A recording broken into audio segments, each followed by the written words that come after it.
We build an 8-team parlay with every NFL division winner and tell you how you could win $1,000 this NFL season. And it all starts right now.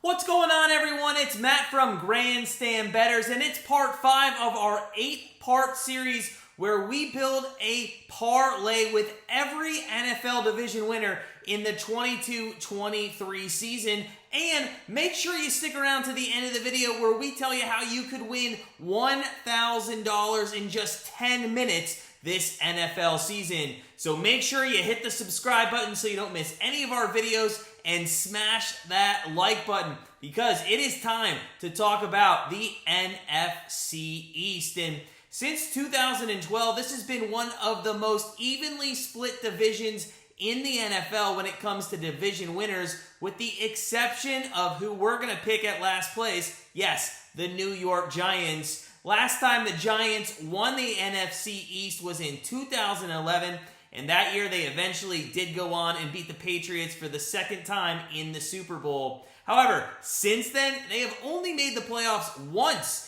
which was in 2016. And since 2016, the most wins they've had in any year has been 6. And over the last 5 seasons, they're actually averaging less than 5 wins per season.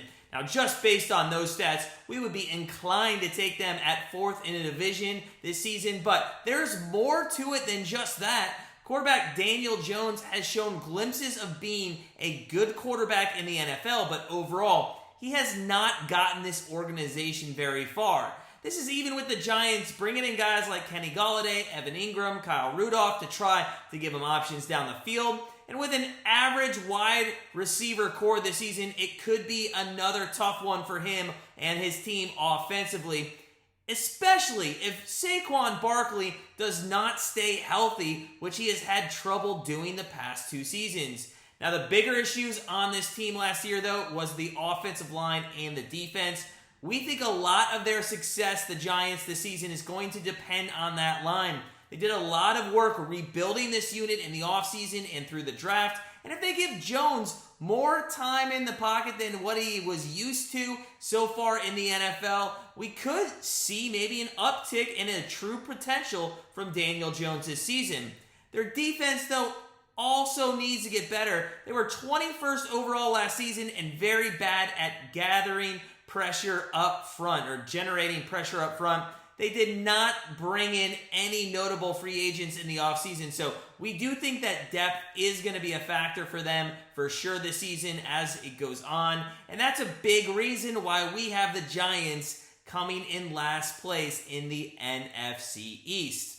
Now, in 3rd place, we're going to go with the Washington Commanders. They had a crazy up and down season last year.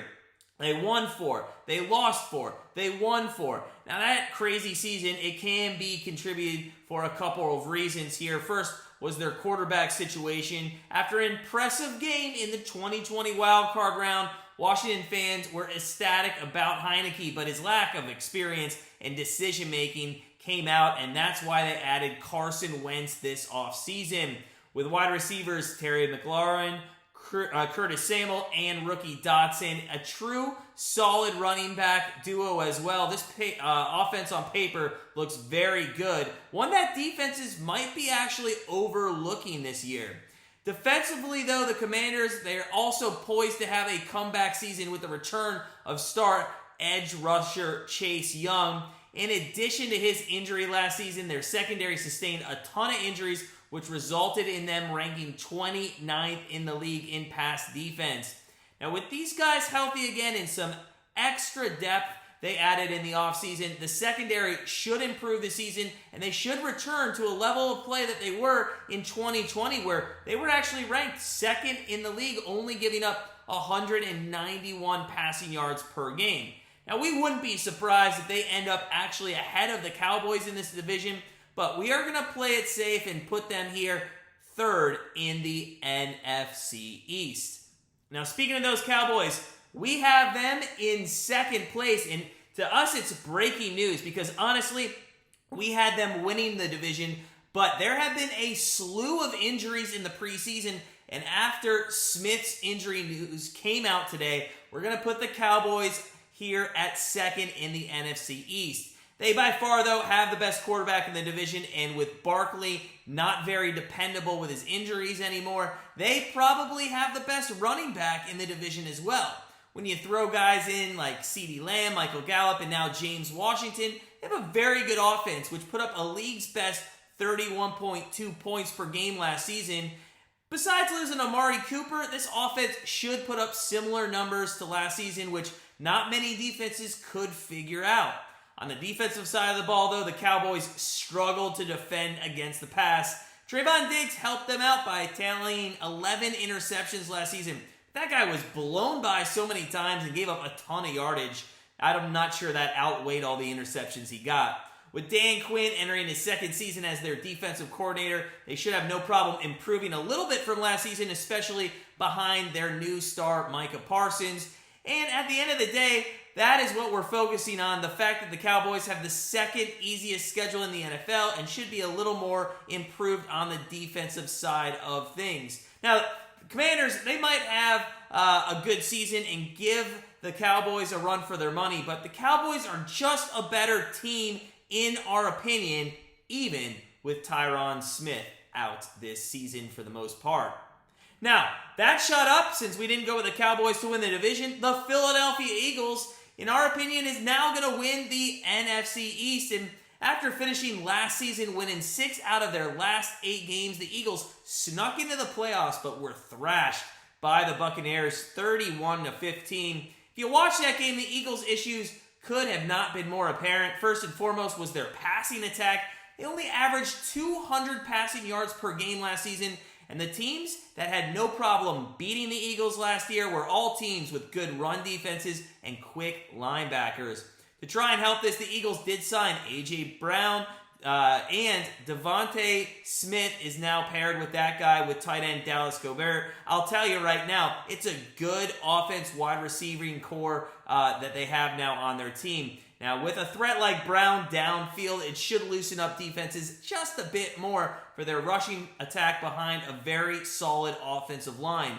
The other issue, though, that the Eagles had was their secondary and the ability to stop teams in the red zone. The Eagles ranked 18th in points given up per game last year with 22.6 because they let teams score touchdowns 66% of the time in the red zone, which was 4th worst in the league. Now, to fix this, they did sign cornerback James Bradbury from the Giants, edge rusher Haason Reddick from the Panthers, and they drafted Jordan Davis out of Georgia with the 13th overall pick.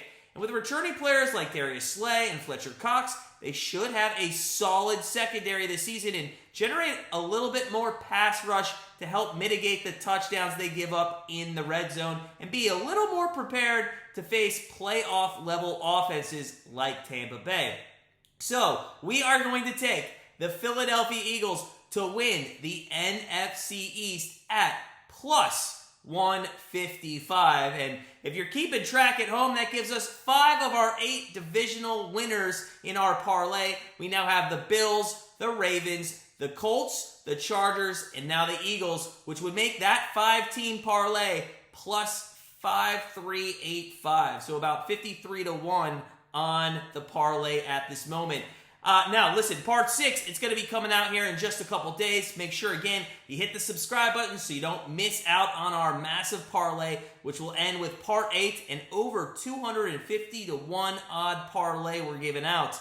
Before we sign off, though, we promised you how to win $1,000 in just 10 minutes, and the answer is very easy.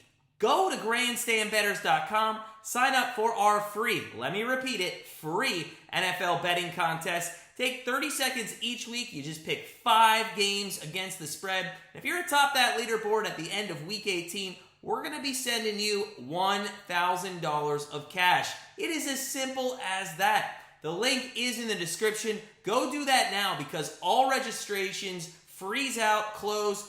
They're all done. You cannot enter past 1 p.m. on September 11th. I just want to reiterate, you cannot enter past September 11th at 1 p.m., so do it now.